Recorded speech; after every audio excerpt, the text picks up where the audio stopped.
Hi everyone, it's Laura, and I'm here to give you my May wrap up. So May was kind of an awful month for me, not reading wise, but physically wise, and for this channel. As you might be able to hear, I don't know how well it comes up over the video, but I've been sick for the last week. I think I'm finally coming out of it, but that's been rough. And then towards the very beginning of the month, I woke up one day and couldn't really use my right knee. I went to bed the night before and I was fine, and then I woke up and my knee has been wonky ever since. Apparently has something to do with my LCL or whatever, but they just said to keep it elevated to wear a brace and should be okay. And I was able to walk more normally after, but it's still not 100%. So my May just kind of went off the rails. And then between that and the sickness, it's been hard to find time to shoot videos, and I've had lack of motivation to edit videos when all I've wanted to do is curl up and watch comfort movies or something.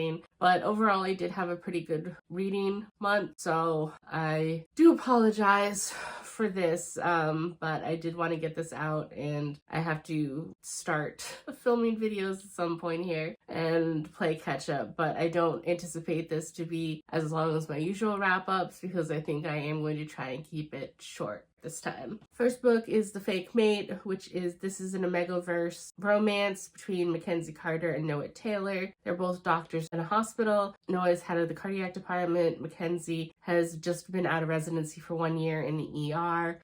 She's an Omega, he is an Alpha, and circumstances happen where they agree to be each other's fake mates and they catch real feelings. I was surprised by how much I enjoyed this. I haven't really read a lot of Omegaverse stuff. I wasn't sure if Bride technically counts or not with that, but I've seen a few things on AO3.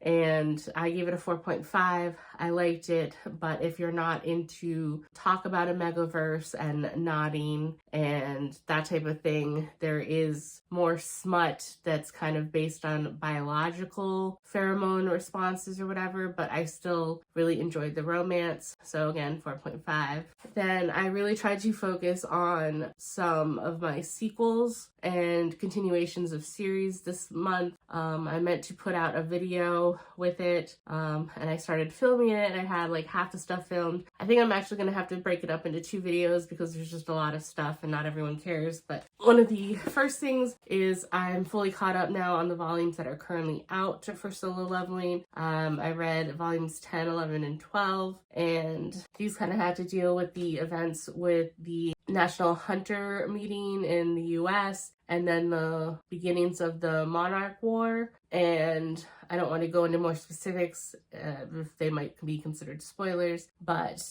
the 13th book, I don't know when that's coming out. I did look it up at some point, but I think that might be the last book. It's either 1 more or 2 more volumes most, based on where the story ends. So I'm excited to be close to an end for that. I gave these volumes 10, 11, 4.25, and volume 12 a 4.5. Then Why Raeliana Ended Up at the Duke's Mansion. Again, caught up on the books that are currently available that are out. Volume 6, 7, and 8. Volume 9 is the final one, and unfortunately it's not coming out, I think, until October is what I saw online, and that is the last volume of this series, volume 9. So close to the end, but I liked all of these, and I gave volumes 6 and 7 a 4.5, volume 8 4.25, and this is kind of the point in the story where you find out a lot more about how she fell into this world of a novel she read and how she became Raeliana and what's going on with her. In some of the earlier volumes, she gets dizzy and kind of has fainting spells and you don't know why, and this is finally where questions are being answered, and you see her and her romance with Noah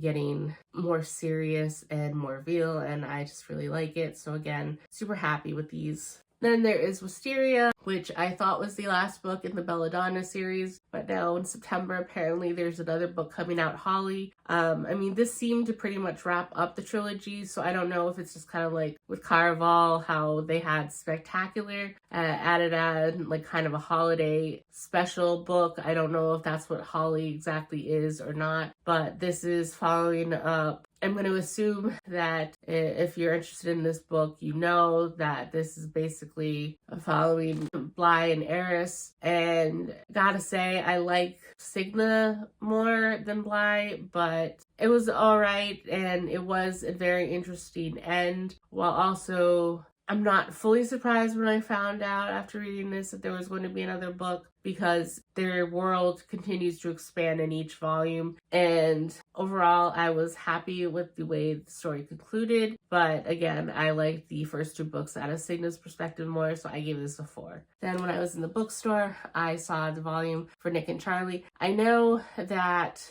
Charlie's sister has her own kind of spin-off series, and I was scared to pick up anything and have it be in the wrong order because I hadn't done any research for that. But I saw this and I was really excited because I've fallen down the rabbit hole of Heartstopper, and while waiting for volume 6, I wanted more of Nick and Charlie, and I was pleasantly surprised because this is actually like a novella.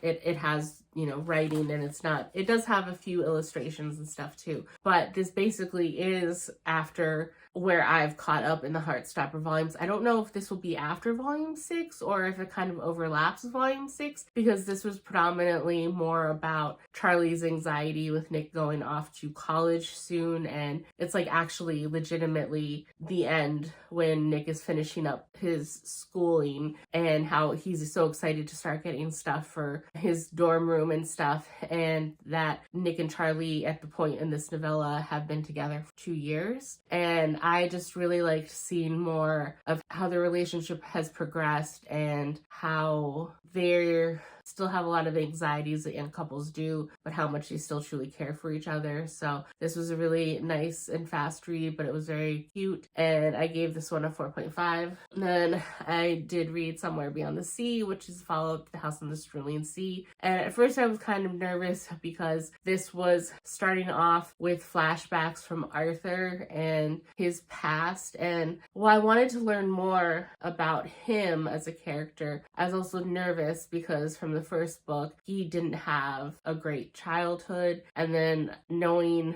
what I believe his name was Charles Werner from Extremely Upper Management, I didn't really want to know about him and Arthur more. But this is both kind of a prequel with hints of Arthur beforehand, before The House in the Cerulean Sea, and then the aftermath of The House in the Cerulean Sea. And so I actually found it really enjoyable and seeing what happens. And while things are left on a hopeful note after The House in the Cerulean Sea, realistically, nothing's perfect. So they do have some pushback, but progress takes effort. And I really did enjoy where the story went in this book. So seeing things from Arthur's perspective and how much he adores Linus, and seeing how different Linus has become in their time together, it was really sweet. So I gave this a 4.5 as well. Then I had picked up for part of my next video for tackling my physical TBR, Heart of the Sun Warrior, but it's also finishing up a duology after Daughter of the Moon Goddess. And this book, unfortunately, has made me dislike the duology overall. I will be unhauling it. I had high hopes after the first book, but there was a slight love triangle in the first book that I disliked, but it was kind of a minor subplot, and it became so annoying and more tied up as one of the main plots in this book, where there is a big evil that's threatening the immortal realm and potentially even the mortal realm as well that they have to deal with. And then I just have to hear the main character, again, forgive me if I mess up her name, Shinyan, in her head waffle between the two, when honestly, I think the author meant for it to be some grander thing about not necessarily choosing between the love interest, but paths for her future. And I honestly kind of just wanted her to choose neither of them. And so whoever she chose, I would be unhappy with. And I was rolling my eyes at a lot of that. And I found so much of the other plot interesting. And I was just kind of sad that so much was taken up by her waffling emotions about this stupid love triangle that I just really was aggravated was even a thing at this point. And I don't want to spoil anything, but I didn't even understand how one of the characters was even part of the love triangle in this book. So I just was very disappointed with this book. So 3.25. And I'm very upset because I really love these books and how they look on my shelves, and I'm just upset, but I know that I will never want to reread this duology because I just was so unhappy with how it turned out. But then I had already picked up Tales of the Celestial Kingdom at the used book superstore. That's one of my last visits, and so I just went ahead so I could completely finish this series. And this book I actually really liked. This book, it was very helpful in the beginning. It had notes about when in the duology to read things. There are certain things you can read that are kind of prequels to the duology, that if you read Daughter of the Moon Goddess, you can read a few short stories here, and then ones that you can only read after, including what I would consider an actual epilogue to the duology is in this book. And so I'm really happy that I read it. And unlike the duology, which is only from Chinyan's perspective, this has the viewpoint of a lot of different characters, both her mother, her father, the love interests, and Shinyan, and one of her friends. And so you see a lot, and I actually was considering at one point just holding on to this book because I really liked this book and I liked all the short stories, and I gave it a 4.5, but ultimately I decided I will just give it up and donated it with the duology, because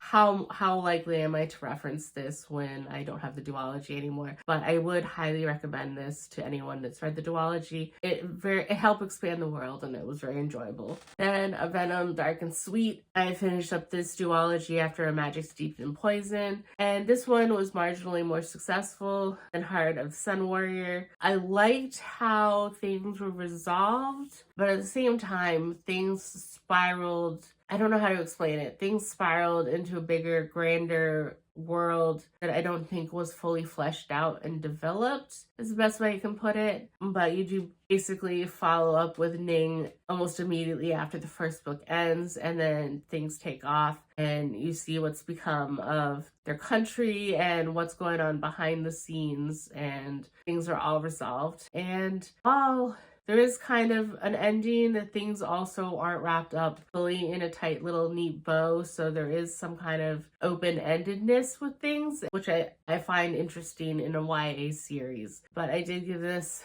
a 3.5, and I haven't yet decided whether or not I'm going to keep this duology or not, so we'll see. And so that's it for sequels that I read this month. Then I read Watermoon, which I was very excited about, and I had heard kind of this is very cozy, very Studio Ghibli vibes, and I kind of agree with that, but it also went in a way that I didn't expect, and it was very bizarre. But this is basically a story of Hana, who grew up in a pawn shop, and they don't pawn other items like normal, they pawn people's regrets, and you can only find the shop if you have need of their service. There are very strict rules with running the pawn shop, and on the day she is supposed to take ownership and take over the pawn shop from her father, she finds the place ransacked and her father gone. And so in her panic, in walks a stranger, Cation, I think that's how you say his name, and he ends up pretty much deciding to go on her with this journey to find her father, and they go through all these magical realms with unique beings and crazy things that don't exist in our world, but it's a very magical world. And this was a book that overall I think I really liked, and I gave it a 4.5. That's kind of the rating I've settled on. But it's one of those books that I finished it and then I sat there kind of just contemplating it for 15 to 20 minutes, and I wasn't even really sure what I thought about it at the time. So it was a very wild ride and crazy, full of twists and turns. And when you think you understand what's going to happen next or how they could get from point A to point B. It's very Alice in Wonderland Studio Ghibli vibes. I understand that, but I was not fully prepared for how it went, but I did give it a 4.5 for now. Who knows over time if I sit with it more, that rating may change, but we'll see. Then I did read the new Abby Jimenez, Say You'll Remember Me, and this book I'm surprised by how many people have such strong opinions about it. I liked it overall. There are trigger warnings that this has issues to do with a parent with Alzheimer's, so I understand if that's something that you have to deal with in your personal life. You might not want to read about it because it was hard even as me just reading about someone having to be a caretaker for a loved one with Alzheimer's and seeing them slip away.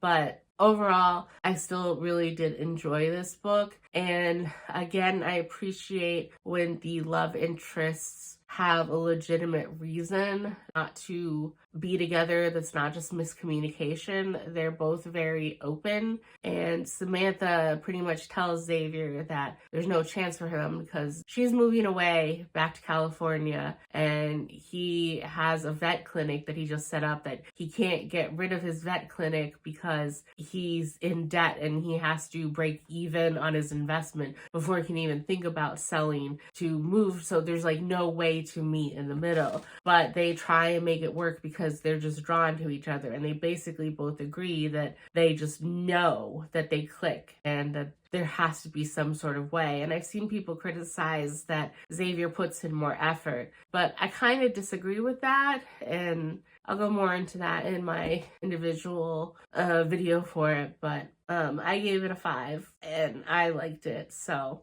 then I listened to the audiobook for First Time Caller. I've heard a lot of people talking about this and raving about this romance and how they loved it because it was like Sleepless in Seattle. And I agree, it kind of was, but at the same time, it was better in some ways than Sleepless in Seattle. I love Sleepless in Seattle, but this one was Aiden has a radio show giving love advice, but he's kind of jaded and phoning it in at this point. And then Lucy, her daughter, called into Aiden on his radio show. Lucy walks in late at night to her daughter on the phone with a strange man and flips out, rightly so, grabs the phone, and then they kind of have their Sleepless in Seattle moment where they talk about love and what she's looking for and why Lucy's daughter wants her to start dating and be happy, but that she wants something that's special and magical, and Aiden's kind of skeptical about it. And then she's brought in to be kind of a co-host while also kind of as a almost not really like a reality show thing, but while they're keeping tabs on Lucy and her dating life and if she manages to find the one, and they're more drawn towards each other. And I have issues with it, but I did really enjoy this book and I gave it a 4. Then I listened to the audiobook Robin Williams' When the Laughter Ends, and this book was not what I was hoping it would be. I was hoping it was listed under a biography, and it kind of is. I mean, it does talk about different things, but I don't think I appreciate the tone of the book certainly enough, because I don't know. Maybe it's just because I understand that I love Robin Williams, and he was the cause of joy for most of my childhood. Jumanji and Hook are some of my all-time favorites. Mrs. Doubtfire, Flubber, the Aladdin Genie movies with the cartoons. Like, he is the voice of my childhood when I think of a lot of the movies that I enjoyed. And I would go to see anything that he was in for a long time. I mean, you know, Patch Adams was like, but then just seeing him in Good Will Hunting, that's such a moving performance. And while I understand that he passed tragically, and I want to know the reality of his life, the tone of this entire book was very, maybe it's just not what I wanted to hear, but it was basically taking every step of the way how Robin was presenting to be happy, but he clearly wasn't, and he just was striving for more success and a feeling of fulfillment, and he never got it quite really, and just I don't know. I mean, in his second marriage with his wife, it made it sound like he was content for quite a while before that kind of broke down, and he had addiction problems, but it's hard to put a finger on it. It just, like I said, it wasn't exactly the book that I hoped it would be, with maybe talking about him in a more neutral term through some of the harder points in his life. I don't know. But I ended up giving this a 3, and I think maybe in the future I'll try again with another book on Robin Williams and hope it might be more what I'm looking for. I don't know. And then the last book I read this month was Magic for Liars, and this was just purely sheer coincidence of events. I've seen this actually in a few videos on Kayla's from Books and Lala's channel, and that reminded me that I have it on my shelf. And then when I was looking for a quick listen on Libby, it was available for immediate listening. I figured, hey, get rid of another one of the books on my physical TBR and get rid of it if I don't like it. And this is a book about Ivy, who is a PI, and she is hired to investigate the murder of a teacher at a school for magic that her twin sister Tabitha teaches at. And here the difference is that Tabitha, her sister, is magical, Ivy is not. So it's kind of like in Harry Potter, a Lily and Petunia type situation. And so while they were close growing up, Ivy is harboring a lot of resentment for her sister for being magical, and that her sister was special, and that after she went away to magic boarding school, she became different and kind of became mean in some ways to Ivy. And so Ivy is just kind of floating through life and not really making anything of herself. And so when she has to immerse herself in this world of her sister, she feels like an imposter, but the money is too good. And it's very interesting seeing how magic is portrayed in this book and the investigation. But I don't like Ivy, and I don't always understand her methodology, and don't think that she deserves to have gotten all the leads and come to the conclusions that she did in this investigation, because I don't think she's a very good investigator. And I don't know, she's just kind of a human being that clearly needs therapy. And I did find the mystery interesting and did not see the ending coming, so that was very interesting. But overall, I wasn't really impressed with it. I gave it a 3, and I will be unhauling it. So overall, here are the stats for the month. I read 18 books, or 5,721 pages. And here are the breakdowns in the different categories. And then here's kind of the pie chart from Storygraph about the moods of the books that I was reading. And then the genres of the books that I was reading. So here are the physical books that I read.